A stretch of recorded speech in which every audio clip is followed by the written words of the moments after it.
গল্পকথন by জ্যোতি চ্যানেলে আজকে শুনবেন হুমায়ুন আহমেদের লেখা হিমু সিরিজের একটি উপন্যাস দরজার ওপাশে। প্রথম পর্ব। ঘুমের মধ্যে শুনলাম কে যেন ডাকছে, হিমু, এই হিমু। গলার স্বর একই সঙ্গে চেনা এবং অচেনা। যে ডাকছে তার সঙ্গে অনেক আগে পরিচয় ছিল, এখন নেই। মানুষটাকে ভুলে গেছি, কিন্তু স্মৃতিতে তার গলার স্বর রয়ে গেছে। পুরুষালী ভারী গলা, একটু শ্লেষ্মা জড়ানো। আমি আদো ঘুমে জবাব দিলাম, কে? কেউ উত্তর দিল না। ভয়াবহ ধরনের নীরবতা। আমি আবার বললাম, কে? কে ওখানে? ছোট্ট করে কেউ যেন নিঃশ্বাস ফেলল।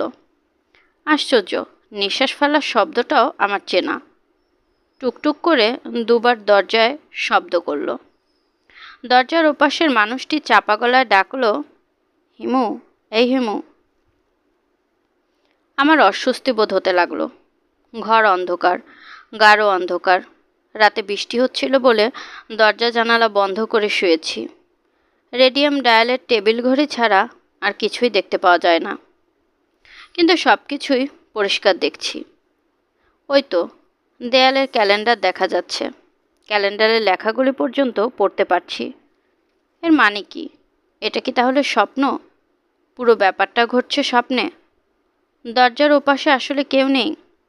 চেনা এবং অচেনা গলায় আমাকে কেউ ডাকছে না? ঘুমের মধ্যে স্বপ্ন দেখছি এবং ঘুমের মধ্যেই বুঝতে পারছি এটা স্বপ্ন। স্বপ্নটা শেষ পর্যন্ত দেখতে ইচ্ছে করছে না। আমি দরজা খুলে দেখতে চাই না দরজার ওপাশে কে দাঁড়িয়ে আছে। আমার জানার কোনো ইচ্ছে নেই ভারী গলায় কে আমাকে ডাকছে। আমি জেগে ওঠার চেষ্টা করছি, জাগতে পারছি না। কেউ আমাকে স্বপ্নের শেষটা দেখাতে চায়, আমি দেখতে চাই না। প্রচণ্ড অস্বস্তিতে ঘুমের মধ্যে ছটফট করতে করতে আমি জেগে উঠলাম।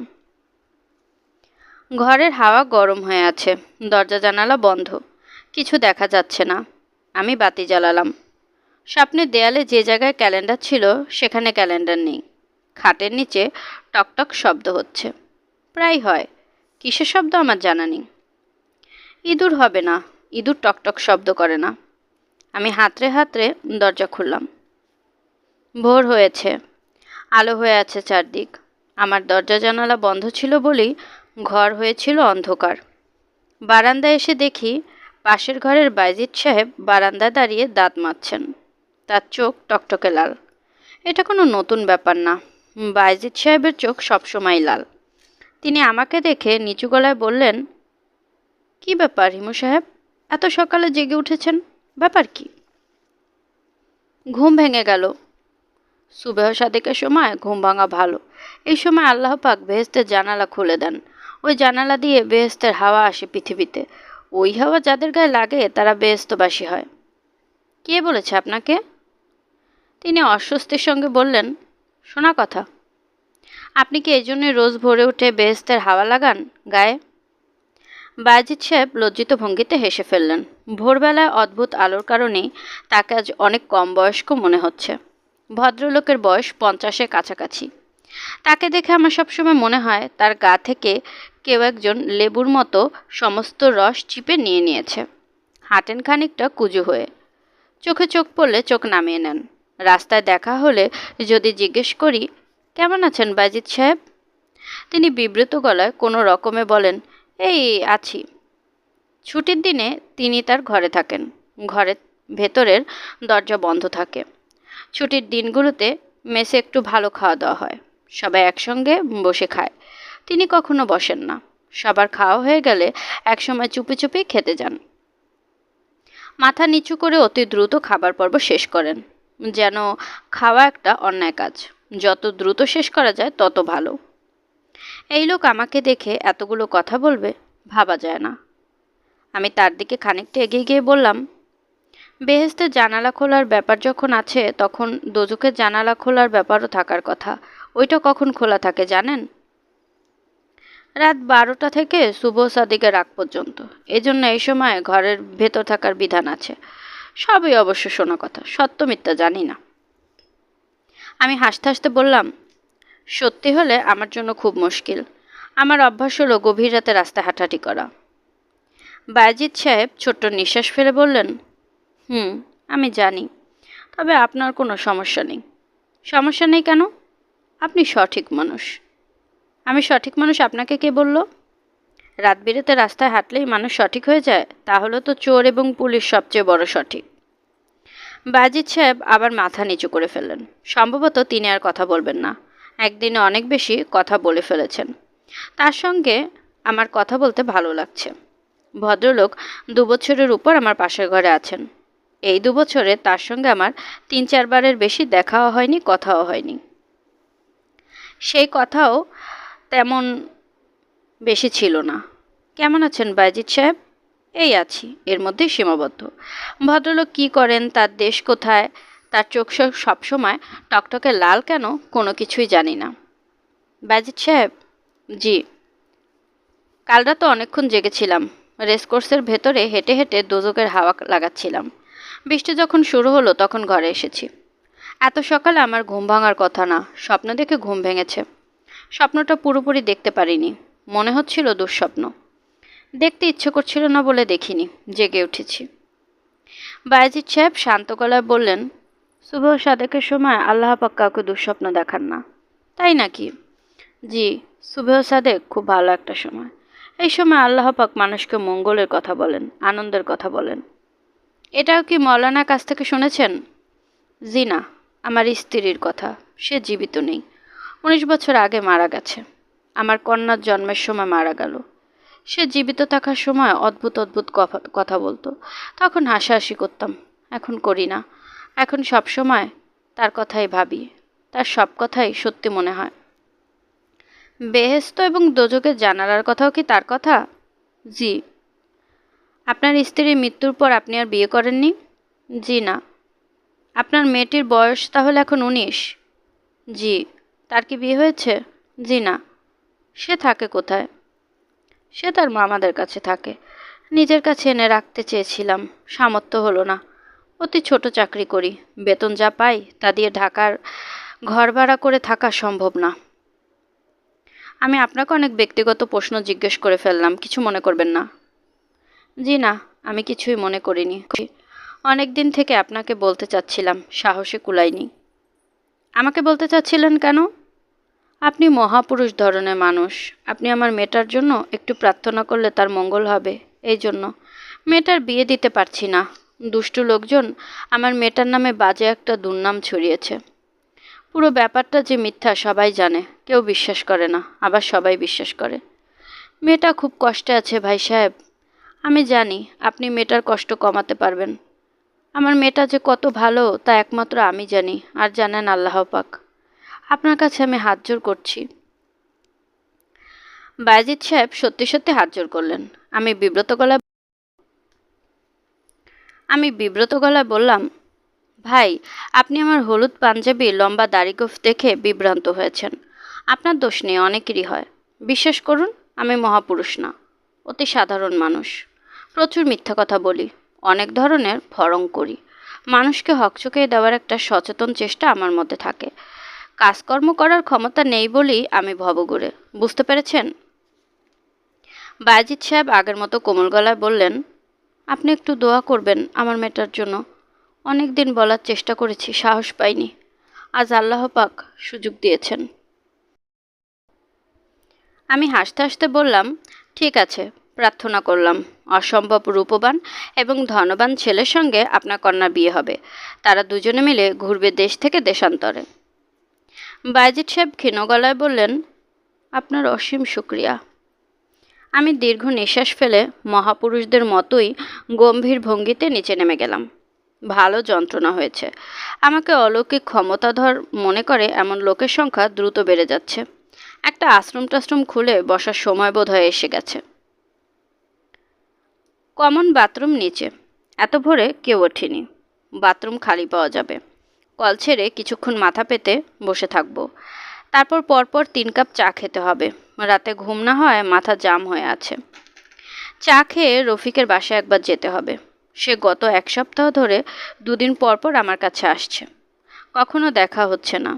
সে এমন সময় আসে যখন আমি থাকি না। তার ব্যাপারটা কি কে জানে? বাথরুমের বেসিন অনেকদিন ধরেই ভাঙা, আজ দেখি নতুন বেসিন, বেসিনের উপর নতুন আয়না।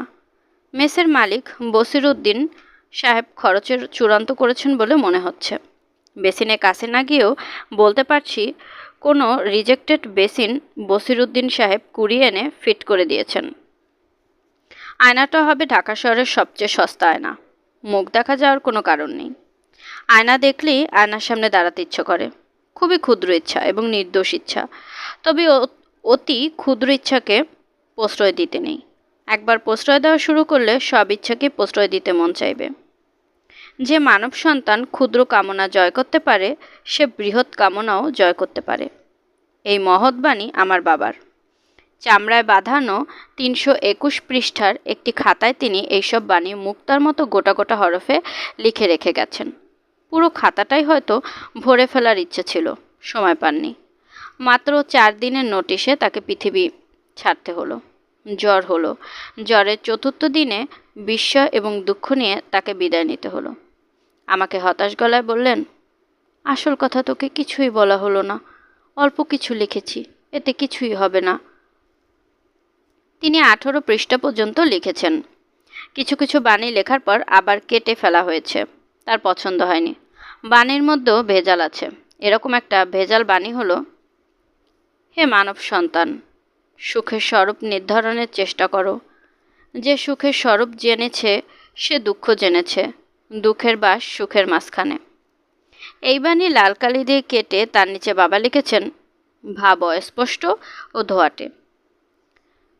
কলের নিচে মাথা পেতে মনে হলো, জগৎ সংসারের সবটাই কি অস্পষ্ট এবং ধোয়াটে নয়? স্বপ্নকে আমরা অস্পষ্ট বলি, বাস্তব কি স্বপ্নের চেয়ে অস্পষ্ট নয়? শুধু মাথা ভেজানোর জন্য গিয়েছিলাম, পুরো শরীর ভিজিয়ে ফেললাম।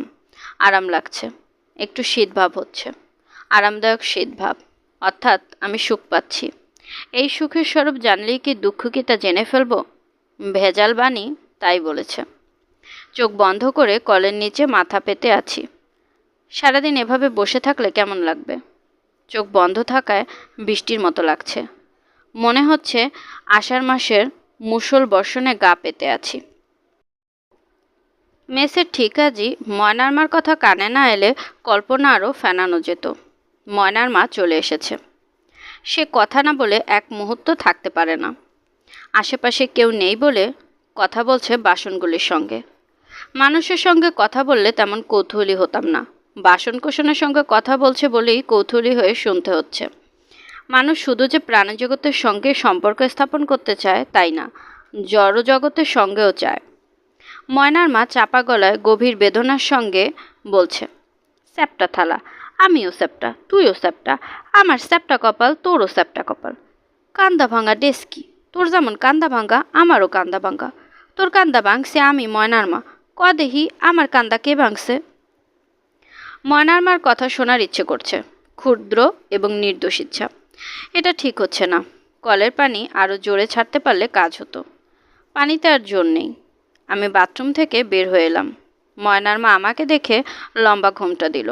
ঘোমটার আড়াল থেকে বলল, আব্বা শোয়েল ভালো? সে গোড়া থেকেই আব্বা ডাক ধরেছে, নিষেধে কাজ হয়নি। ভালো, তুমি কেমন আছো ময়নার মা? আমি হইলাম আপনার কান্দা ভাঙা ডেক।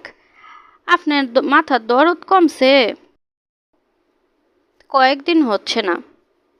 বদ্যি গ্যারামের একখান তেল আছে, মাথার দরদে খুব আরাম, আপনার রান্না দিমু। আচ্ছা দিও। দেশের বাড়িতে কেউ নাই, যাওয়া পড়ে না, আপনার জন্যেই যামু। আমি চুপ করে রইলাম। আমার দিক থেকে কোনো সাড়া পেলে সে কথা বলা থামাবে না। মাথার দরদ ভালো জিনিস না। ময়নার বাবা মরল মাথার দরদে ফাল্গুন মাসে। আমারে প্রথম বলল, আজ কামে যামু না, আমার মাথার মধ্যে দরদ। আমি কইলাম, এইটা কেমন কথা? মাথার মধ্যে দরদ হয়েছে বললাম কাম কামাই করবেন, যান কামে যান।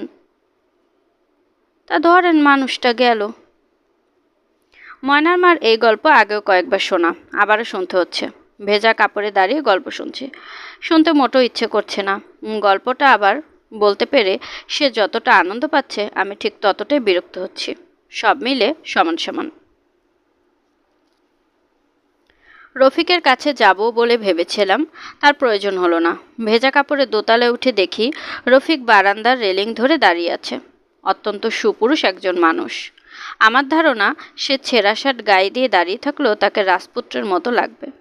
সে শেভ করেনি, মুখে খোঁচা খোঁচা দাড়ি, তারপরও এত সুন্দর দেখাচ্ছে। আমি আনন্দিত গলায় বললাম, কি খবর রফিক? রফিক একবার আমার দিকে তাকিয়ে চোখ সরিয়ে নিল, জবাব দিল না, চুপ করে রইল। প্রশ্ন করলে সে কখনো জবাব দেয় না। আগে কিছুটা দিত, ইদানিং একেবারেই দিচ্ছে না। ব্যাপারটা যত অস্বাভাবিক মনে হচ্ছে, আসলে তত অস্বাভাবিক না। প্রশ্ন করলে চুপ থাকার কারণ সে নিজেই ব্যাখ্যা করেছে। সেই ব্যাখ্যা আমার কাছে গ্রহণযোগ্য বলেই মনে হয়েছে।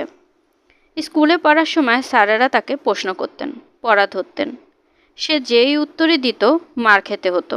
মার খেতে খেতে প্রশ্নের উপরই তার এক ধরনের ভীতি জন্মে গেছে। প্রশ্ন করলে জবাব দেয় না, গম্ভীর হয়ে থাকে। মাঝে মাঝে প্রশ্নের উত্তরে ফোঁস করে নিঃশ্বাস ফেলে। তার কাছে কিছু জানতে হলে এমনভাবে জিজ্ঞেস করতে হয় যেন কখনো প্রশ্ন বলে মনে না হয়। দাঁড়া, কাপড় ছাড়ি, তারপর চা খেয়ে আসি। তুই কয়েকবার আমার খোঁজ করেছিস, ব্যাপার কি? রফিক চুপ করে রইল। চুপ করে থাকবে জানা কথা। শেষের দিকে প্রশ্ন করা হয়েছে। আমি কাপড় ছাড়লাম। শার্ট প্যান্ট পরতে পরতে বিরক্ত গলায় বললাম, কাঠের মতো দাঁড়িয়ে থাকলে তো লাভ হবে না, কিছু বলার থাকলে বলে ফেল। তোর কোনো মন্ত্রীর সঙ্গে পরিচয় আছে? কেন? রফিক নিঃশ্বাস ফেলল, কিছু বলল না। আমি হতাশ গলায় বললাম, তুই যা বলার বলে চলে যা, আমি নিজ থেকে কিছু জিজ্ঞেস করব না। চাকরি চলে গেছে, সাসপেনশন অর্ডার হয়েছে।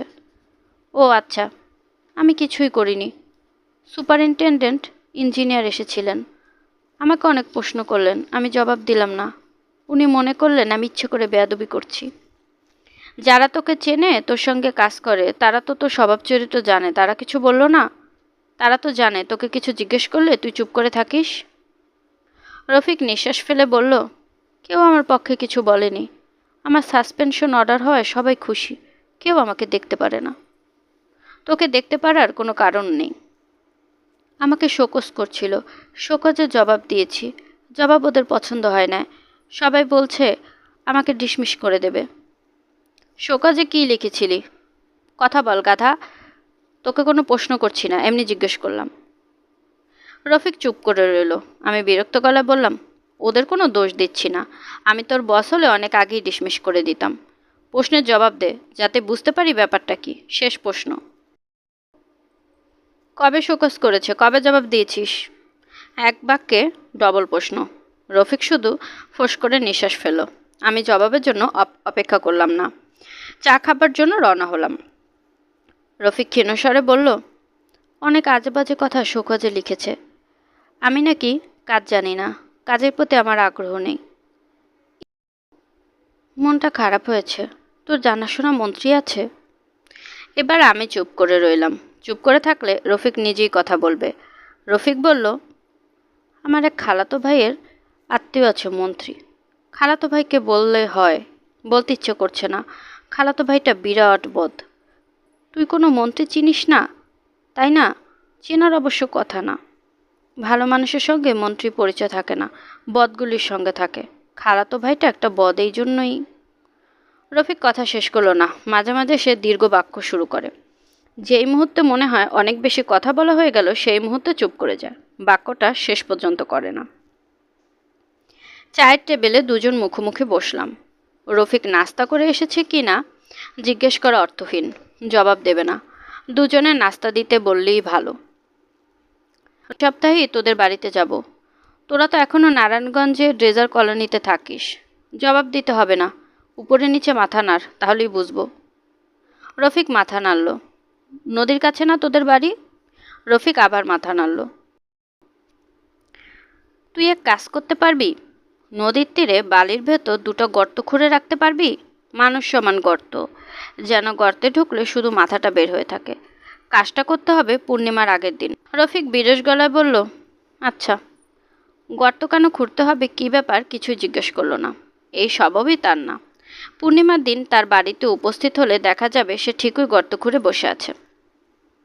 পরোটা ভাজি দিয়ে গেছে, রফিক খাচ্ছে না, অর্থাৎ সে বাড়ি থেকে নাস্তা করে বের হয়েছে। ভোর রাতে রওনা না হলে এত সকালে কেউ ঢাকায় পৌঁছাতে পারে না। এত ভোরে কে তাকে নাস্তা বানিয়ে দিয়েছে? তার বউ। বছরখানেক আগে রফিক বিয়ে করেছে। যতদূর জানি মেয়েটি চমৎকার। আপন পর বলে তার মধ্যে কিছু নেই, সবাই আপন। প্রচণ্ড মাথা ব্যথা। একবার রফিকের কাছে গিয়েছি। তার স্ত্রীর সঙ্গে সেবারই প্রথম দেখা। সে রাগে গলায় বলল, মাথা ব্যথা করছে, আমাকে বলেননি কেন? আমি মাথা ব্যথার এমন এক মেসেজ জানি 2 মিনিটে ব্যথা উধাও হবে। দেখি, মাথা নিচু করুন তো। বউয়ের সঙ্গে তার মিল হয়নি। বউ বেশিরভাগ সময় বাপের বাড়িতে থাকে। জিজ্ঞেস করলে জবাব দেবে না জানি, তবু জিজ্ঞেস করলাম, বউ তোর সঙ্গে থাকে না বাপের বাড়িতে? বাপের বাড়ি। আসে না তোর এখানে?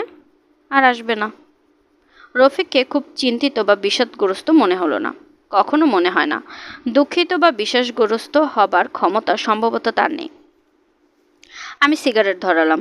রফিকের দিকে প্যাকেট বাড়িয়ে দিতে ছোট্ট নিঃশ্বাস ফেলল। সিগারেট খাই না, বউ পছন্দ করে না। তোর কোনো চেনা মন্ত্রী নাই? মন্ত্রী ছাড়া কিছু হবে না। আমি হালকা গলায় বললাম, একজন মন্ত্রীকে আমি খুব সামান্য চিনি, জহিরের বাবা। জহির আমার সঙ্গে স্কুলে পড়তো। দেখি ওনাকে বলে কোনো ব্যবস্থা করা যায় কি না। চিন্তা করিস না। আমি চিন্তা করি না। তবে সমস্যা কি জানিস? আমি একটা কোনো কথা বললেই তো মন্ত্রী শুনবে না। তিনি যেন মন দিয়ে আমার কথা শোনেন, সে ব্যবস্থা করতে হবে। আর কাপ চা খাবি? রফিক জবাব দিল না, মাথা নিচু করে বসে রইল। সে মনে হলো আরও সুন্দর হয়েছে। বসে আছে কেমন হতাশ ভঙ্গিতে। বড় মায়া লাগছে। রফিকের সঙ্গে আমার পরিচয় কলেজে ওঠার পর। কোনো একটা সমস্যা হলেই সে আমার কাছে এসে সমস্যাটা বলে নিশ্চিত হয়ে যায়। এখন সে বাড়ি যাবে পুরোপুরি চিন্তামুক্ত হয়ে। পঞ্জিকা দেখে পূর্ণিমার দিন গর্ত খুঁড়ে অপেক্ষা করবে আমার জন্য। কোনো কারণে সেদিন ঝড় বৃষ্টি হলেও সে দমবে না। তার এই আনুগত্য আমার একার প্রতি না, সবার প্রতি।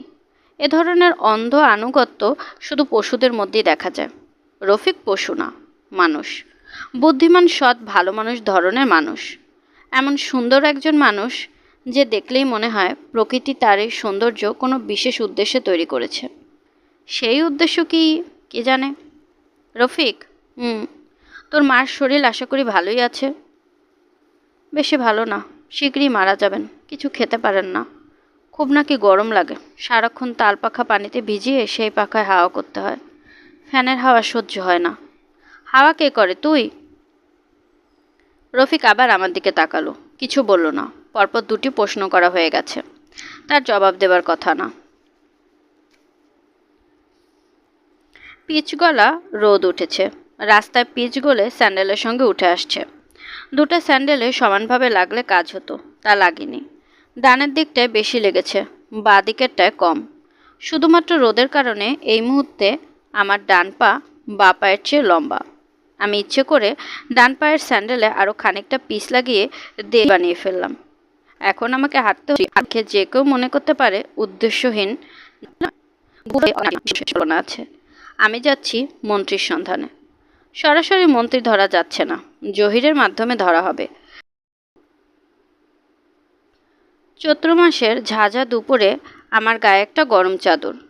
চুলদাড়ি কাটা হয়নি বলে চেহারা হয়েছে ভয়ঙ্কর। 2টা অসমান পা নিয়ে হাঁটছি। তারপরেও আমাকে দেখে মনে হতে পারে আমি পুরো ব্যাপারটায় বেশ মজা পাচ্ছি, কারণ আমার হাতে জ্বলন্ত সিগারেট। মাঝে মাঝে আয়েশ করে সিগারেটে টান দিয়ে নাকে মুখে ধোঁয়া ছাড়ছি। রাস্তাঘাট ফাঁকা, হরতাল হরতাল ভাব। প্রভেদ এইটুকুই। হরতালের সময় রাস্তায় ছোট ছোট ছেলেপুলেদের মহানন্দে খেলতে দেখা যায়। এখন দেখা যাচ্ছে না। পথের ধারে বেলের শরবত বিক্রি হচ্ছে। শরবত যারা বিক্রি করে তাদের চোখে মুখে তৃষ্ণার্তের ভঙ্গি থাকে। এই শরবতওয়ালার মধ্যে সে ভঙ্গি বেশি মাত্রায়। সে গভীর আগ্রহে আমার দিকে তাকিয়ে আছে। এত আগ্রহ নিয়ে গত 3 বছরে কেউ আমার দিকে তাকায়নি। মানুষের আগ্রহকে উপেক্ষা করা ঠিক না। আমি থমকে দাঁড়ালাম, সিগারেটের লম্বা টান দিয়ে এবং হাসি মুখে বললাম, খবর ভালো? বেচারা হকচকিয়ে গেল। কি বলবে ভেবে পেল না। তাকালো জগের দিকে। জগ ভর্তি হলুদ পানীয়, তার উপরে বরফের কুচি ভাসছে। আমার ধারণা পৃথিবীতে যে কটি কুৎসিত পানীয় আছে, বেলের শরবত তার মধ্যে 1 নম্বর। 2 নম্বরে আছে তোকমার শরবত। তোকমার শরবত খাবার সময় মনে হয় ছোট ছোট কেঁচোর টুকরা পানিগুলিতে গুলে খেয়ে ফেলছি। শরবতওয়ালার হকচকানো ভাব কমানোর জন্য বললাম, বেলের শরবত কত করে? ডবল 3 টাকা, সিঙ্গেল 2 টাকা। তোকমার শরবত বিক্রি করেন না? জি না, চলে না, ভালো জিনিসের কদর নাই। দেখি এক সিঙ্গেল বেলের শরবত। ডবল খান, ডবল শরীরের জন্য ভালো। দিন, ডবলই দিন। শরবতের জগের চারপাশে ভন ভন করে মাছি উঠছে। যে পানিতে শরবত বানানো হয়েছে সেখানে হ্যাপাটাইটিস বি ভাইরাস কিলবিল করার কথা। বরফে আছে টাইফয়েডের জীবাণু, এরা নাকি ঠান্ডায় ভালো থাকে। 2টা বড় গ্লাসে শরবত ঝাঁকাঝাঁকি হচ্ছে। লেবু চিপে খানিকটা লেবুর রস দেয়া হলো। মনে হচ্ছে 1 চিমটি লবণও মেশানো হলো। 1 বোতল থেকে গোলাপ জলে পানি ছেটানো হলো। সামান্য 3 টাকায় এত কিছু পাওয়া যাচ্ছে। গ্লাস আমার দিকে এগিয়ে দিতে দিতে শরবতওয়ালা গম্ভীর মুখে বলল, মধু আর বেল এই দুই জিনিসের মধ্যে আল্লাহ পাক খাস রহমত দিছেন, তাই নাকি? জি, তাই মধু শরীর গরম করে আর বেল ঠান্ডা করে। 2টা একসঙ্গে খেলে কি হবে? শরীর চলে আসবে মাঝামাঝি অবস্থায়, ঠান্ডাও না গরমও না, তাই না? শরবতওয়ালা সরু চোখে তাকাচ্ছে। আমি রসিকতা করছি কিনা বোঝার চেষ্টা করছে। তার সমগোত্রীয় কেউ রসিকতা করলে সে হেসে ফেলত। আমাকে সমগোত্রীয় মনে হচ্ছে না, 1 ধাপ উপরের মনে হচ্ছে। উঁচু ক্লাসের রসিকতা অপমান হিসাবে ধরে নিতে হয়, তাই নিয়ম। একটানে শরবত শেষ করে তৃপ্তির ভঙ্গি করে বললাম, আহ, শরীর ঠান্ডা হয়ে গেছে, ভালো জিনিস, অতি উত্তম। শরবতওয়ালার মুখের অন্ধকার দূর হচ্ছে না, এটাকেও সে রসিকতার অংশ হিসেবেই মনে করছে। আমি চকচকে 5 টাকার একটা নোট বের করে দিলাম। উদার গলায় বললাম, পুরোটা রেখে দিন, বকশিস। এইবার মুখের অন্ধকার কাটল। শরবতওয়ালা তৃপ্তির নিঃশ্বাস ফেলে বলল, তোকমার শরবত খাইতে চাইলে আইসেন, আইনা রাখবো, খায় আরাম পাইবেন। কবে আসবো? শুক্রবারে আইসেন, বুধবারে দেশে যাব, শুক্রবারে সকালে ফিরব। এখানে পাওয়া যাবে আপনাকে? যে, নিন ভাই, একটি সিগারেট খান। শরবতওয়ালা হাত বাড়িয়ে সিগারেট নিল। মোটেও অস্বস্তি বোধ করল না। যে অধিকারের সঙ্গে সে নিল তা থেকে বোঝা যাচ্ছে শুক্রবারে যদি আমি আসি সে তোকমার শরবত খাওয়াবে এবং দাম নেবে না। এরা এসব ব্যাপারে খুব সাবধান। নাম কি ভাই আপনার? এমদাদ মিয়া। যাই, শরবত ভালো খেলাম। মনে করি রাইসেন শুক্রবারে। দুপুর 2টা, চৈত্র মাসের দুপুর 2টায় কারো বাড়িতে যাবার উৎকৃষ্ট সময় নয়। তারপরে যাচ্ছি, কারণ অসময়ে মানুষের বাড়িতে উপস্থিত হবার অন্যরকম মজা আছে। আমি অল্প যে কটি বাড়িতে যাই ইচ্ছে করে অদ্ভুত অদ্ভুত সময় উপস্থিত হই। জহিরদের বাড়িতে একবার রাত 1:30টায় উপস্থিত হলাম। জহিরের বাবা তখনও মন্ত্রী হননি, হব হব করছেন এমন অবস্থা। কলিং বেল শুনে হবু মন্ত্রী ব্যারিস্টার মোবারক হোসেন ভীত মুখে নিজেই নেমে এলেন। তার সঙ্গে তার স্ত্রী, 2জন কাজের লোক। তিনি হতভম্ব হয়ে আমার দিকে তাকিয়ে বললেন, কে, হু আর ইউ? আমি বিনীতভাবে বললাম, আমার ডাকনাম হিমু, ভালো নাম হিমালয়। স্যার ভালো আছেন? তিনি উত্তেজনায় 2 ইঞ্চির মতো লম্বা হয়ে বললেন, আইসি, ব্যাপারটা কি? জহির আছে? আমি জহিরের বন্ধু, ঘনিষ্ঠ বন্ধু। ব্যারিস্টার সাহেব অবাক হয়ে তাকিয়ে রইলেন। তার ছেলের যে এই জাতীয় বন্ধুবান্ধব থাকতে পারে তাই তার মাথায় ঢুকছে না। অধিক শোকে প্রস্তরীভূত অবস্থা। তুমি জহিরের বন্ধু? জি চাচা, খুবই ঘনিষ্ঠ বন্ধু, ঢাকা কলেজে একসঙ্গে পড়াশোনা করেছি। আইসি। আমি মুখের বিনয়ী ভাব সারা শরীরে ছড়িয়ে দিয়ে ব্যারিস্টার সাহেবের স্ত্রীর দিকে তাকিয়ে বললাম, চাচি ভালো আছেন? উনি সঙ্গে সঙ্গে একটু দূরে সরে গেলেন। জহিরের বাবা বললেন, এত রাতে কি ব্যাপার? ওর সঙ্গে অনেকদিন দেখা হয় না, পাশ দিয়ে যাচ্ছিলাম, ভাবলাম দেখা করে যাই। রাত কটা বাজে জানো? জি না, 1:40। রাত 1:40-এ কেউ কারো বাড়িতে অকারণে আসে আমার জানা ছিল না। অকারণে আসেনি স্যার, অনেক দিন দেখা হয় না। ও ভালো আছে তো? হ্যাঁ, ভালো আছে। তোমার নাম কি যেন বললে? এভারেস্ট? জি না, এভারেস্ট না, হিমালয়। বাবা শখ করে রেখেছিলেন। উনার ইচ্ছে ছিল আমি হিমালয়ের মতো হই। হা হা হা। শোনো হিমালয়, এখন বাসায় যাও। আমার ধারণা তুমি নেশা টেশা করে এসেছো। নেশাগ্রস্ত মানুষের সঙ্গে হইচই করে লাভ নেই বলে চুপ করে আছি। জোহরের সঙ্গে দেখা করতে হলে সকালে বা বিকালে আসবে, আনআর্থলি টাইমে আসবে না। মনে থাকবে? জি স্যার, মনে থাকবে। আমি পা ছুঁয়ে সালাম করবার জন্য নিচু হলাম। দুজনেই খানিকটা সরে গেলেন। ঠিক তখন, কার সঙ্গে কথা বলছো মা? বলতে বলতে জহিরের ছোট বোন তিতলি এসে দাঁড়ালো। আমি হাসি মুখে বললাম, তিতলি ভালো আছো? এখনো ঘুমাওনি? 1:40 বাজে। তিতলিও তার বাবা মার মতো কিংবা তাদের চেয়েও বেশি রকম চমকালো, কারণ সে আমাকে চেনে না, কোনোদিন দেখেনি। আমি জহিরের কাছ থেকে ওর নাম জানি। চেহারার মিল দেখে আন্দাজে তিতলি বললাম, একটা পুরো পরিবারকে হকচকিয়ে দেবার মধ্যে আনন্দ আছে। জহিরদের পরিবার নিয়ে এ জাতীয় আনন্দ আরও কয়েকবার পাওয়ার ইচ্ছা ছিল, তা সম্ভব হয়নি। কারণ ওই ঘটনার 6 মাসের মধ্যে জহিরের বাবা মন্ত্রী হয়ে গেল। কিছু কিছু লোক মন্ত্রী কপাল নিয়ে জন্মায়। জিয়া, এরশাদ যেই থাকুক, এরা মন্ত্রী হবেই। জহিরের বাবা এরকম একজন ভাগ্যবান মানুষ। মন্ত্রীদের বাড়ি রাত 1:30 বা 2টোর সময় যাওয়া সম্ভব না। সঙ্গে সঙ্গে পুলিশ অ্যারেস্ট করে নিয়ে যাবে থানায়, তারপর দিবে বাঁশডলা। দুপুরের দিকে যাওয়া যায়। এই সময় দর্শনার্থীর ভিড় থাকে না। তবে দুপুরে ঢুকলেও সরাসরি বাড়িতে যাওয়া যাবে না। গেটে পুলিশের কাছে স্লিপ দিতে হবে। সেই স্লিপ একজন ভেতরে নিয়ে যায়। নিয়ে যাওয়ার কাজটা করে নিতান্তই অনিচ্ছায়, যেন সে হাঁটা ভুলে গেছে। হাঁটি হাঁটি পাপা করে নতুন হাঁটা শিখছে। জহিরের আচার আচরণ ভাবভঙ্গি কোনোটাই মন্ত্রীর ছেলের উপযোগী নয়, কোনো কালেও ছিল না। বহেমিয়ান ধরনের ছেলে, ঘর পালানো রোগ আছে। কোনো কারণ ছাড়াই দেখা যাবে হঠাৎ একদিন হাঁটা ধরেছে। কোনোবারই নিচ থেকে ফিরে না, লোকজন পাঠিয়ে ধরিয়ে আনতে হয়, পত্রিকায় বিজ্ঞাপন দিতে হয়। তবে বছর কয়েকের মধ্যে পালায়নি, সম্ভবত রোগ সেরেছে। তাকে দেখলাম গেটে পুলিশের দুজনের সঙ্গে জমিয়ে আড্ডা দিচ্ছে, মুখ ভর্তি পান, চিবুক গড়িয়ে পানের রস পড়ছে। আমি কোনো একটা মজার গল্পে মাঝামাঝি উপস্থিত হলাম। পুলিশ দুজন অত্যন্ত সন্দেহজনক দৃষ্টিতে আমাকে দেখতে লাগলো। চাদর গায়ে মন্ত্রীদের বাড়ির আশেপাশে ঘোরাঘুরি করা সম্ভবত নিষেধ। দুজন পুলিশই তীক্ষ্ণ দৃষ্টিতে তাকিয়ে আছে আমার চাদরের দিকে। জহির পানির পিক ফেলে উঠে এলো, আমাকে হাত ধরে রাস্তার ওপাশে নিয়ে নিচু গলায় বলল, কি কাজে এসেছিস? চট করে বলে চলে যা দোস্ত। বাবা এসে যদি দেখে বারান্দায় দাঁড়িয়ে আড্ডা দিচ্ছি, সর্বনাশ হয়ে যাবে। পুলিশের সঙ্গে মাঝে মধ্যে আড্ডা দেই, এতেই বাবা সারাক্ষণ 99 হয়ে থাকে। বাড়িতে তোর পজিশন পুলিশের চেয়েও খারাপ। মন্ত্রী হবার পর বাবার মেজাজ যা হয়েছে, আমাকে দেখতেই পারে না। শুল কিভাবে বানায় এটা যদি জানতো, বাবা নিজেই কাঠমিস্ত্রি ডাকিয়ে একটা শুল বানিয়ে রাখতো। সকাল বিকাল আমাকে শুলে চড়াতো। লাইফে হেল হয়ে যাচ্ছে দোস্ত। বাসায় তোর অবস্থা তাহলে কাহিল?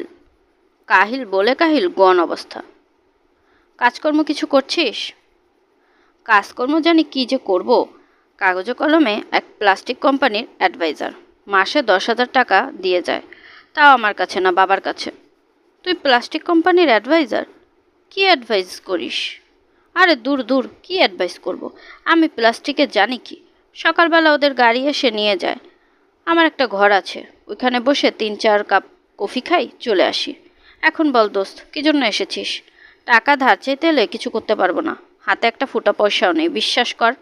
বন্ধু বান্ধবেরা আসে, চাকরি বাকরিও নেই, বড় মায়া লাগে। চাকরির ব্যবস্থা তো দূরের কথা, ঘরে নিয়ে যে 1 কাপ চা খাওয়াবো সেই উপায় নেই। আমার কোনো বন্ধু বান্ধব ঘরে ঢুকাতে পারবে না, বাবার হুকুম। কী জন্য এসেছিস তাড়াতাড়ি বলে চলে যা দোস্ত, বাবা যে কোনো সময় চলে আসবে। আজকাল 3টার সময় আসে, 2 ঘন্টা ঘুমিয়ে আবার বিদায়। 3টা বোধহয় বাজে। তুই কোনো সুপারিশ নিয়ে আসিসনি তো? না। বাচালি, বন্ধু বান্ধব কেউ এলেই বুকে ধাক্কা লাগে, মনে হয় সুপারিশ নিয়ে এসেছে। তোর ব্যাপারটা কি?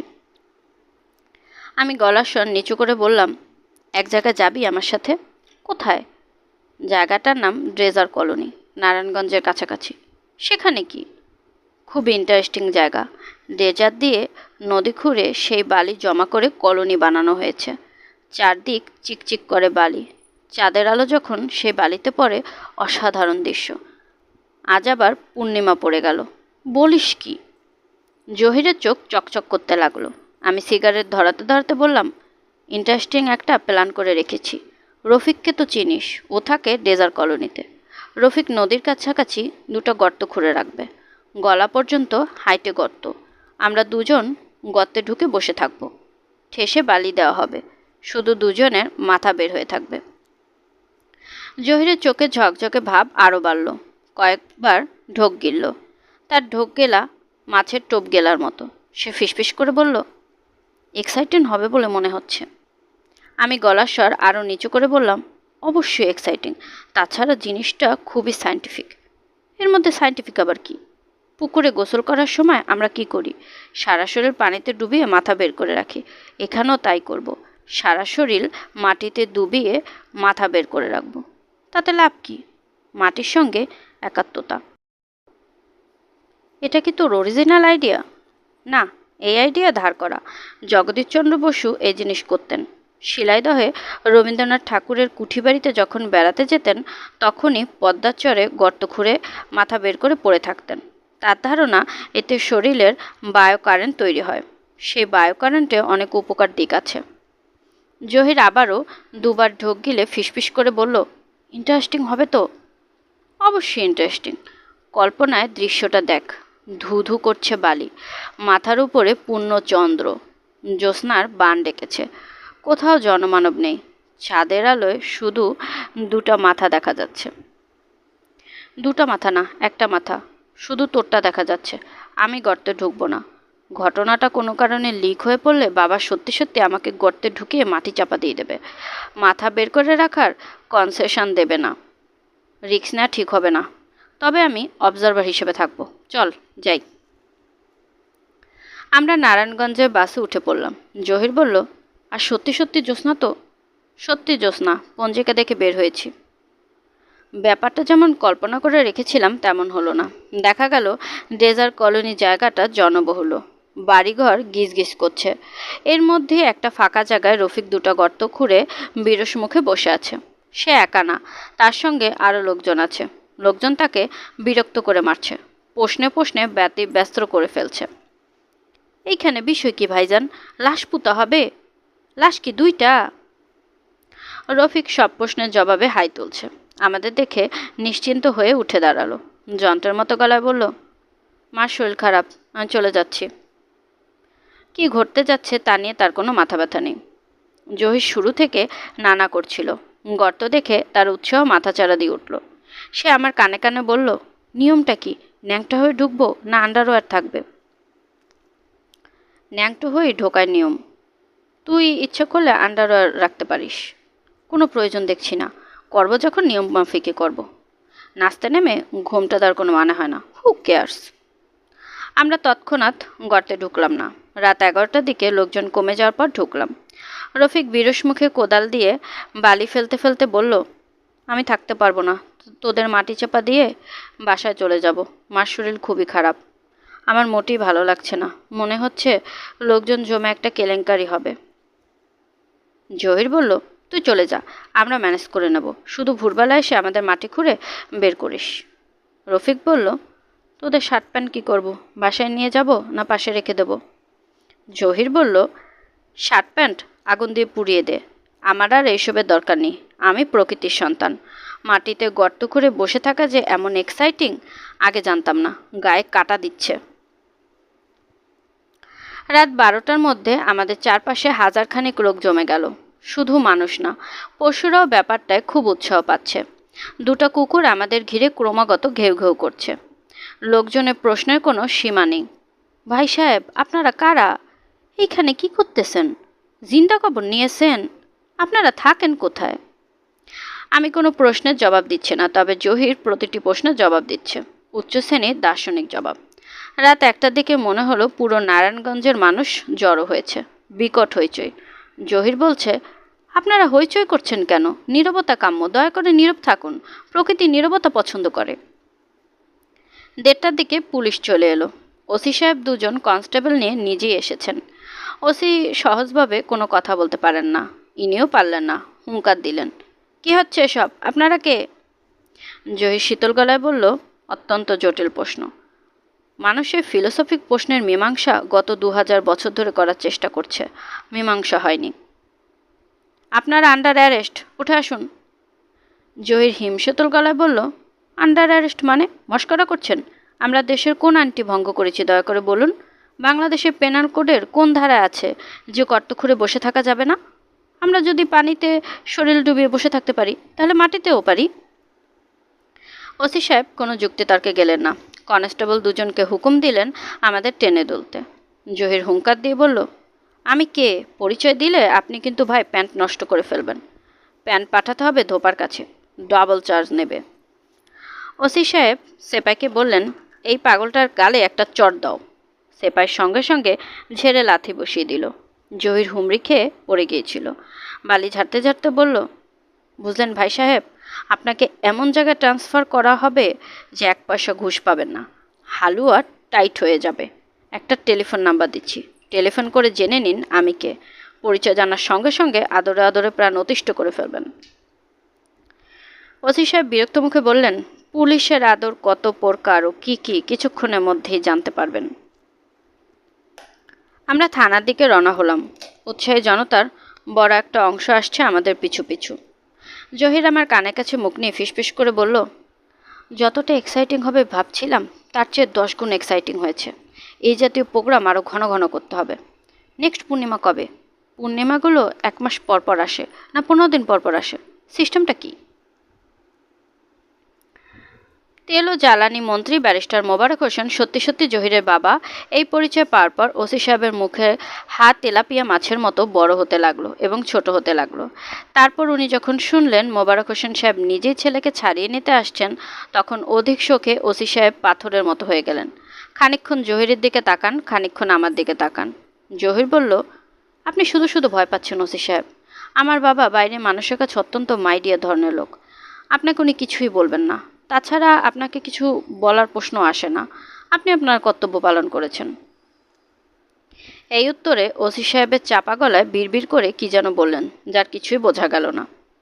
জহির বলল, ওসি সাহেব চা খাওয়াতে পারেন? এতেও ওসি সাহেবের হতবম্ব ভাট কাটল না। সেকেন্ড অফিসার লাফ দিয়ে উঠে দাঁড়িয়ে বলল, এক্ষুনি চা কেক নিয়ে আসছি স্যার, এক্ষুনি। জিলাপি খাবেন? এখানে গরম গরম জিলাপি পাওয়া যায়। জহির বলল, জিলিপি খাওয়া যায়। আপনারা কেউ যদি কাইন্ডলি রফিকের বাসা থেকে আমাদের কাপড়গুলো এনে দেন তাহলে ভালো হয়। বাবা এসে যদি দেখে আমরা আন্ডারওয়্যার পরে থানায় বসে আছি, উনি কিছুটা বিরক্ত হতে পারেন। মন্ত্রী মানুষ তো সামান্যতেই বিরক্ত হন। সেকেন্ড অফিসার বললেন, আমি ব্যবস্থা করছি স্যার, আপনারা গা ধুয়ে নেন। শরীর ভর্তি বালি, বাথরুমে সাবান আছে। গা ধোয়ার আগেই তেল ও জ্বালানি মন্ত্রী ব্যারিস্টার মোবারক হোসেন উপস্থিত হলেন। তার সঙ্গে PA, 2 police guard. Mobarak Hossain সাহেব বিরক্ত হয়ে হতবম্ব হয়ে তাকিয়ে রইলেন আমাদের দিকে। আমি বললাম, স্যার ভালো আছেন? তিনি জবাব দিলেন না। মনে হচ্ছে তিনিও ওসি সাহেবের মতো অধিক শোকে পাথর হয়ে পড়েছেন। সমস্ত থানা জুড়ে এক ধরনের আতঙ্ক। পুলিশরা সব অ্যাটেনশন হয়ে আছে। ব্যারিস্টার সাহেব ওসি সাহেবের দিকে তাকিয়ে বললেন, এরা কি করেছিল জানি বললেন? গর্ত করে বসেছিল? জি স্যার, শুধু মাথা বের করে বসেছিল।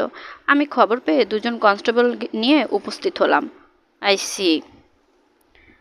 আমি স্যার পাগল ভেবেছিলাম। মানে স্যার ঠিক বুঝতে পারিনি। বুঝতে পারার কথাও না, আমি নিজেই কিছু বুঝতে পারছি না। যাই হোক, আপনাকে ধন্যবাদ। ঘটনাটা থানায় জিডি এন্ট্রি করে রাখুন। মন্ত্রীর ছেলে বলে পার পেয়ে যাবে তা হবে না। আর এই ছেলে, যার সম্ভবত নাম হিমালয়, একে ভালোভাবে জিজ্ঞাসাবাদ করুন। সেই বুদ্ধি দিয়ে এসব করিয়েছে বলে আমার ধারণা। ড্রাগ অ্যাডিক্টেড হবার সম্ভাবনা। খুব ভালো মতো খোঁজখবর করবেন। অবশ্যই করব স্যার। আমি জহিরকে নিয়ে যাচ্ছি। তাকে জিজ্ঞাসাবাদ করতে চাইলে টেলিফোন করবেন। তার কোনো প্রয়োজন হবে না স্যার। প্রয়োজন হবে না বলবেন না। মন্ত্রীর ছেলে বলে যে তাকে আলাদা ফেভার করবেন তা আমি চাই না। মন্ত্রী জনগণের সেবক, এর বেশি কিছু না। সেকেন্ড অফিসার সাহেব আমাদের কাপড় এবং চা নাস্তা নিয়ে এসেছেন। মন্ত্রীকে দেখে তার ভিড়মি খাবার উপক্রম হলো। জহির বিরস মুখে শার্ট গায়ে দিল, প্যান্ট পরল। মোবারক সাহেব ছেলের দিকে তাকিয়ে মিষ্টি গলায় বললেন, চলো বাবা, যাওয়া যাক। ভঙ্গিটা এমন যেন 6-7 বছরের একটা ছেলেকে সান্ত্বনা দিয়ে কথা বলছেন। যে ছেলে না বুঝে দুষ্ট বন্ধুদের পাল্লায় পড়ে সামান্য অপরাধ করে ফেলেছে, যে অপরাধের শাস্তি বকাঝকা না, আদর। যাবার আগে খানিকক্ষণ স্থির দৃষ্টিতে আমার দিকে তাকিয়ে রইলেন। আমিও এই জিনিসটাই চাচ্ছি, আমাকে যেন চিনে রাখেন। দ্বিতীয়বার দেখা হলে আমাকে যেন বলতে না হয় আমি হিমালয়।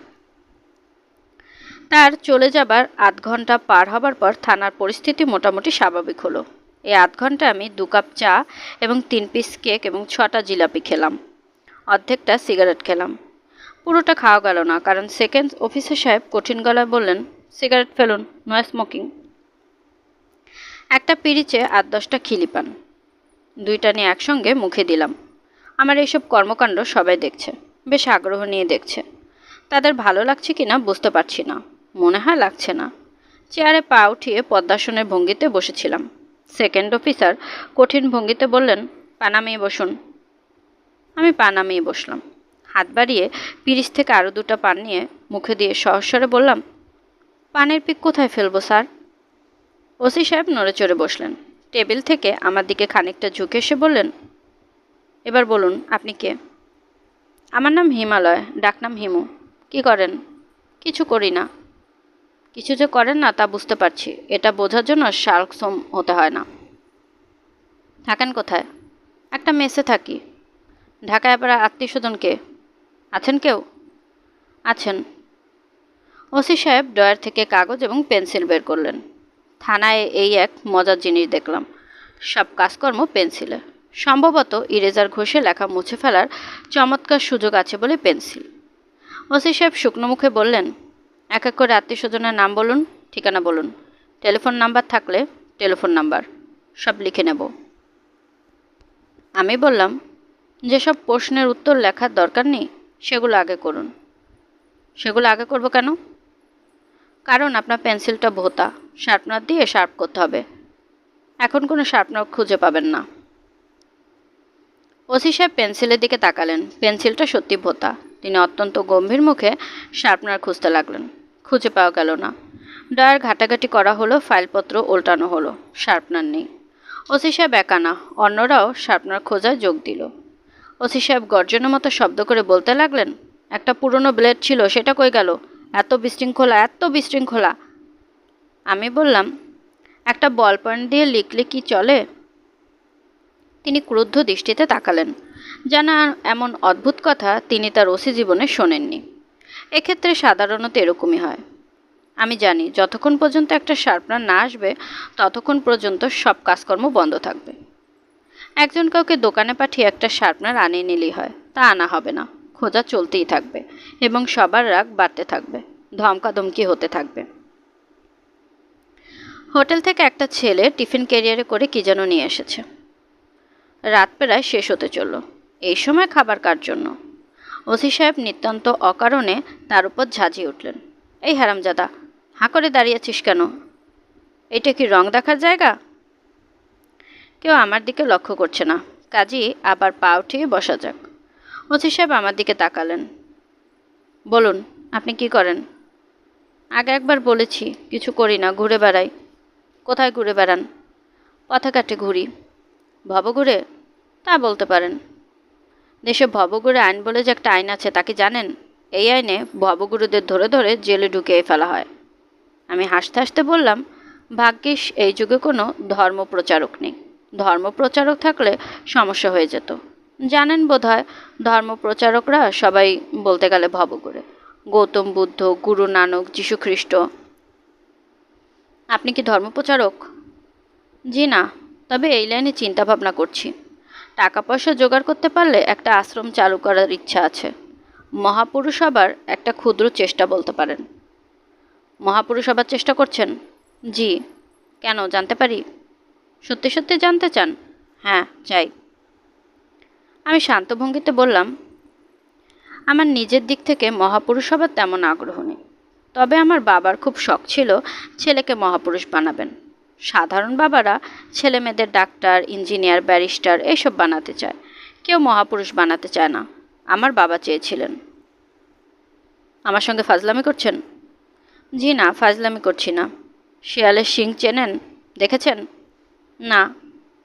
শিয়ালের শিং আমি দেখিয়ে ছাড়ব, মহাপুরুষ কত প্রকার ও কি বুঝে যাবেন। গর্তে ঢুকে মহাপুরুষ, শুকুর গর্তে ঢুকে মহাপুরুষ না। এই মবিন, মবিন! মবিন নামের একজনকেও ছুটে এলো। ওসি সাহেব চোখ মুখ কুচকে বললেন, একটা নাপিত ধরে নিয়ে আয়। নাপিতকে বল এই মহাপুরুষের চুলদারি ভুরু সব যেন কামিয়ে দেয়। মহাপুরুষগিরি বার করছি, অনেক মহাপুরুষ দেখা আছে। পেন্সিল কাটার পাওয়া গেল? জি না স্যার। না শব্দ আমি শুনতে চাচ্ছি না, খুঁজে বার করো। ওসি সাহেবের নাম মোহাম্মদ সিরাজুল করিম। তিনি দেখলাম আসলেই করিতকর্মা লোক। শুধু যে করিতকর্মা তাই না, বেশ সাহসীও। নাপিত ডাকে সত্যি সত্যি দাড়ি গোঁফ ভুরু সব কামিয়ে দিলেন। হুঙ্কার দিয়ে বললেন, মহাপুরুষের হাতে একটা আয়না দাও, মহাপুরুষ তার চেহারাটা দেখুক। আমি হাই তুলতে তুলতে বললাম, চেহারা দেখতে চাচ্ছি না। মহাপুরুষদের আয়নায় নিজেকে দেখা নিষেধ আছে। এতে নিজের চেহারার প্রতি এক ধরনের মুগ্ধতা চলে আসে। এটা ঠিক না। ঠিক না হলো দেখে রাখুন, চেহারা যে অবস্থায় এখনও আছে এই অবস্থা থাকবে না। মন্ত্রী সাহেব কী বলেছেন তা তো শুনেছেন। ভালো মতো জিজ্ঞাসাবাদ করতে বলেছেন। পুলিশের জিজ্ঞাসাবাদ শুধু মুখের কথা হয় না, পুলিশের জিজ্ঞাসাবাদ কঠিন জিনিস। শরীরের চামড়াটা শুধু থাকবে, হাড্ডি যা আছে পানি হয়ে পিসাবের সঙ্গে বের হয়ে যাবে। মহাপুরুষদের প্রতি আপনার অকারণ রাগের কারণটা জানতে পারি? অবশ্য বর্তমানে আপনার মন অত্যন্ত বিক্ষিপ্ত। ঘরে অসুস্থ স্ত্রী, প্রিয়জন ভয়াবহ রকমের অসুস্থ থাকলে মন মেজাজ ঠিক থাকে না, সারা পৃথিবীর উপরই রাগ লাগে। ওসি সাহেব সরু চোখে তাকিয়ে রইলেন। আমি আসলে আন্দাজে একটা ঢিল ছড়েছি। মাঝে মাঝে আমার আন্দাজ খুব লেগে যায়। এটা মনে হচ্ছে লেগে গেছে। মন্ত্রী দেখার পর ওসি সাহেবের যে অবস্থা হয়েছিল এখনও সেই অবস্থা। মনে হচ্ছে হাত পা শক্ত হয়ে গেছে। তেলাপিয়া মাছের মতো মুখের হা বড় হচ্ছে, ছোট হচ্ছে। ওসি সাহেবের গলার আওয়াজ খানিকটা নিচে নামলো। তিনি অস্বস্তির সঙ্গে বললেন, আমার স্ত্রী যে অসুস্থ এটা কি করে বললেন? আমি হাসলাম, জবাব দিলাম না। একজন প্রথম শ্রেণীর ভবিষ্যৎ বক্তা কথা বলবেন খুব কম, প্রশ্ন করলে অন্যদিকে তাকিয়ে হাসবেন। তার কী অসুখ সেটা বলতে পারবেন? না, আমি তো ডাক্তার না। তার এই রোগের কি কোনো ওষুধ আছে? অবশ্যই আছে। সৃষ্টিকর্তা এমন কোনো অসুখ তৈরি করেননি যার প্রতিষেধক তার কাছে নেই। আমাকে দয়া করে কিছু জিজ্ঞেস করবেন না। আমি রোগের ওষুধ সম্পর্কে কিছু জানি না। ওসি সাহেব পকেট থেকে সিগারেটের প্যাকেট বের করতে করতে বললেন, মহাপুরুষগিরি ফলানোর জায়গা পান না, স্ত্রী অসুস্থ, ভাওতাবাজি পুলিশের কাছে। বয়স তো খুব বেশি মনে হয় না। লোক ঠকানো কায়দা কানুন সব জানা হয়ে গেছে। মবিন, মবিন! মবিন চলে এলো। মবিনের মুখ হাসি হাসি, কারণ তার হাতে পেন্সিল কাটার শেষ পর্যন্ত পাওয়া গেছে। সে খুশি খুশি গলায় বলল, পেন্সিল কাটার পাওয়া গেছে। পেন্সিল কাটার এখন আর দরকার নেই। বাবাজিকে হাজতে নিয়ে যাও, ভালো মতো আদর যত্ন করো, যাতে যতদিন বাঁচে পুলিশের খাতিরের ব্যাপারটা মনে থাকে। চুলদাড়ি কাটানো ঠিক হয়নি, দাড়ি চুল থাকলে আদর যত্নের সুবিধা হতো। মবির আনন্দিত স্বরে বলল, চুলদাড়ির কোনো দরকার নাই স্যার, দেখেন না কি করি। মবিন সাহেব কিছু করার সুযোগ পেলেন না। তার আগেই তেল ও জ্বালানি মন্ত্রী মোবারক হোসেন সাহেব আমাকে ছেড়ে দেবার জন্য টেলিফোন করলেন। জহিরের চাপাচাপিতে এটা করলেন বলাই বাহুল্য। আমি যে খুব আনন্দিত হলাম তা না। পুলিশে মার খাবার চেষ্টা আমি অনেক দিন ধরেই করছি। ব্যাপারটা সম্পর্কে শুধু শুনেছি, অভিজ্ঞতাটা হয়ে যাওয়া দরকার। হেলাল গুন্ডা বলে একজনের সঙ্গে আমার খুব ভালো পরিচয় আছে। তার কাছে শুনেছি, মারের সময় ব্যথা পাচ্ছি ভাবলেই ব্যথা পাওয়া যায়, ব্যথা পাচ্ছি না ভাবলে আর ব্যথা পাওয়া যায় না। আমি থানা থেকে ছাড়া পেলাম রাত 3টায়। এত রাতে আর ঢাকায় ফিরলাম না, চলে গেলাম নারায়ণগঞ্জ লঞ্চ টার্মিনালে। রাত কাটাবার জন্য লঞ্চ টার্মিনাল খুব ভালো জায়গা। অনেক খালি লঞ্চ বাঁধা থাকে, নজর এড়িয়ে তার একটায় ঢুকে পড়তে হয়। চুপি চুপি চলে যেতে হয় ছাদে, চাদর মুড়ি দিয়ে টানা ঘুম দিলেই হয়। লঞ্চের লোকজন এলে ভাববে তাদেরই কেউ। আমার সঙ্গে চাদর আছে, শরীর ডেকে ঘুমিয়ে পড়া কোনো সমস্যা না। তাই করলাম। ঘুম ভাঙলো ভোর রাতে। লঞ্চ চলছে, কখন যাত্রী উঠলো কখন লঞ্চ ছাড়লো কে জানে। হুহু বাতাসে রীতিমতো শীত ধরে গেছে। আকাশে থালার মতো বড় চাঁদ, নদীর দুপাশে গাছপালা চাঁদের আলোয় পরিষ্কার দেখা যাচ্ছে। মনে হচ্ছে এরা সবাই জেগে আছে। উথাল পাথাল জ্যোৎস্নায় গাছপালা ঘুমোতে পারে না, ঘুমিয়ে পড়ে মানুষ। মানুষের চোখে ঘুম জড়িয়ে আসছে। আমার চোখেও ঘুম জড়িয়ে আসছে। চাদর দিয়ে সারা শরীর ঢেকে চাঁদের আলো থেকে নিজেকে আলাদা করে আমি ঘুমোতে গেলাম। ঘুম আসছে না, বারবার মনে হচ্ছে ছোট একটা ভুল হয়েছে। ঢাকা ছাড়ার আগে রূপার সঙ্গে দেখা করে আসা দরকার ছিল। ঢাকার বাইরে যতবারই যাই এই কাজটা করি, এবারই শুধু করা হলো না। মানুষের টেলিপ্যাথিক ক্ষমতা থাকলে চমৎকার হতো।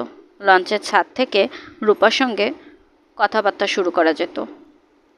হ্যালো হ্যালো রূপা, তুমি তুমি কোথায় এখন? লঞ্চের ছাদে। লঞ্চের ছাদে মানে? লঞ্চে করে কোথায় যাচ্ছ? জানি না। কি পাগলের মতো কথা বলছো? তুমি লঞ্চে করে যাচ্ছ আর তুমি জানো না কোথায় যাচ্ছ? আমরা কে কোথায় যাচ্ছি তা তো কেউই জানি না। আবার ফিলোসফিক কথা শুরু করলে? শোনো, দার্শনিক এগুলি নিতান্ত নিম্ন শ্রেণীর ফিলোসফিক। 5000 বছর ধরে কপচানো। সত্যি করে বলো, কোথায় যাচ্ছ? জানি না। জানো না? না। জগতের পরম সত্য কি জানো রূপা? জগতের পরম সত্য হচ্ছে জানি না, আই ডোন্ট নো। এই ফিলোসফিটা কেমন লাগলো? ঘুম এসে যাচ্ছে। কাল্পনিক কথাবার্তা আজকের মতো থাক। লঞ্চটা বড্ড দুলছে। রেলিং দেয়া নেই, গড়িয়ে পড়ে না গেলেই হয়।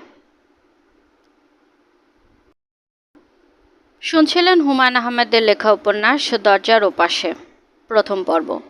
আজকের পর্বটি কেমন লাগলো কমেন্ট করে জানাতে ভুলবেন না। আমি আমার নিজের মতো করে আপনাদেরকে গল্প পাঠ করে শোনানোর চেষ্টা করছি, তাই ভুল ত্রুটি কিছু হলে আশা করি ক্ষমা সুন্দর দৃষ্টিতে দেখবেন, এবং গল্প পাঠ ভালো লাগলে প্লিজ আমার চ্যানেলটিকে সাবস্ক্রাইব করবেন। চাইলে অন্যদের সাথেও শেয়ার করতে পারেন। গল্পকথন বাই জ্যোতি চ্যানেলের সাথেই থাকবেন আশা করছি। আল্লাহ হাফেজ।